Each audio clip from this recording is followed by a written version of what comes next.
অনেক বছর অপেক্ষার পর সেই দিনটা আজকে চলে এসেছে। হ্যাঁ, বলতে গেলে 10 বছর পর আজকে সেই দিনটা চলে এসেছে যেই দিনের অপেক্ষায় আমরা সবাই ছিলাম।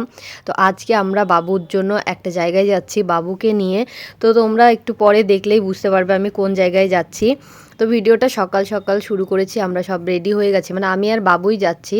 তো রেডি হয়ে গেছি আর বাবু ভীষণ এক্সাইটেড আর আমিও তো আরও বেশি। তো চলো আমরা যাই, বেরিয়ে পড়ি, তারপরে তোমাদের সাথে দেখা হচ্ছে। আর কোথায় যাচ্ছি সেটাও তোমাদেরকে দেখাবো, নিশ্চয়ই দেখাবো।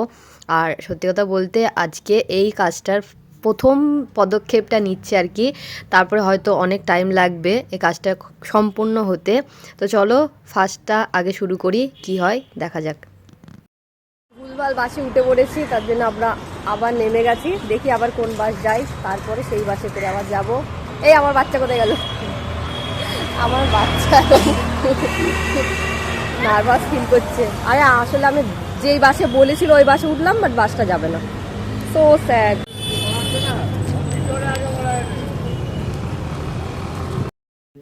তোমরা অনেকেই হয়তো দেখে বুঝেই গেছো আমি বাবুকে নিয়ে কোথায় এসেছি। হ্যাঁ, আমি চলে এসেছি আম্বেদকর ডেন্টাল হসপিটাল, যেটা অনেক অনেক অনেক লোকই চেনে, কারোর কাছে অজানা নেই এই হসপিটালটা। তো এখানে আমি বাবুর ট্রিটমেন্টের জন্য এসেছি। তোমরা তো জানো আমার ছেলের একটু দাঁতের প্রবলেম আছে, যেটার জন্য ও ভীষণ লজ্জা পায় বা একটু কেমন অকওয়ার্ড ফিল করে। আর আমিও চাই না যে ও ওইটা নিয়ে সবসময় মন খারাপ করুক, আর আমার ছেলের এই কিউট মুখটা যেন আরও কিউট লাগে। তো চলো আজকে প্রথম পদক্ষেপটা নেওয়ার জন্য চলে আসলাম। তো এখানে মোটামুটি আমার কাজটা কমপ্লিট হলো, এখনও শুরু হয়নি, শুধু ট্রিটমেন্টটার জন্য জাস্ট একটা ডেট নেওয়া হয়েছে। তারপরে ওখান থেকে আমাদের আরও ডেট দিয়েছে, সেই ডেটগুলো সময় মতো আসবো, এসে আবার ওর ট্রিটমেন্টটা শুরু করব। খুব সকালে যেহেতু গেছিলাম আর প্রচণ্ড খিদে পেয়েছিল, আর যেহেতু ওখানে গেলে অনেক বড় লাইনে দাঁড়াতে হয়, তাই বাইরে আসার আর সুযোগ হয়নি। তাই বাড়ি আসার সময় ওর জন্য একটুখানি পিঠাই পরোটা কিনে দিলাম, কারণ ওর খুব পছন্দ হচ্ছে পিঠাই পরোটা।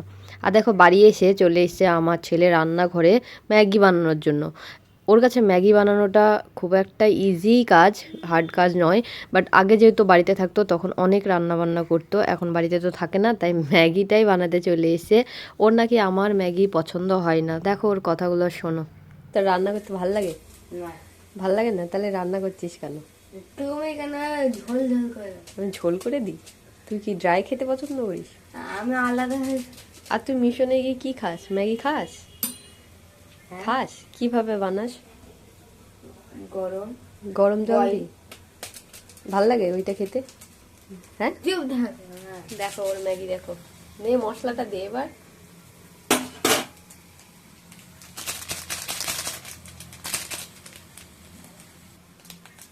আজকেও ম্যাগি বানাবে, বাড়ি এসছে অনেক দিন হলো, তো আজকে প্রথমবার রান্না বান্না করছে। রান্নাঘরটা একটু ফাঁকা দেখেছে বলে, যাই হোক রান্নাঘর আজকে পরিষ্কার আছে, তাই আজকে ম্যাগি বানিয়ে খাবে। তো এরকম মাঝে সাঝে নিজের কাজ নিজে করে নিলে তো ভালোই হয়। না গো, আমার ছেলেটা ওখানে একা একাই কাজ করে বাবা, জামা কাপড় কাচে, জামা কাপড় গোছায়। তো বাড়িতে এসেও খাটালে হবে, এটা ওর নিজের ইচ্ছাই, তাই ও করছে।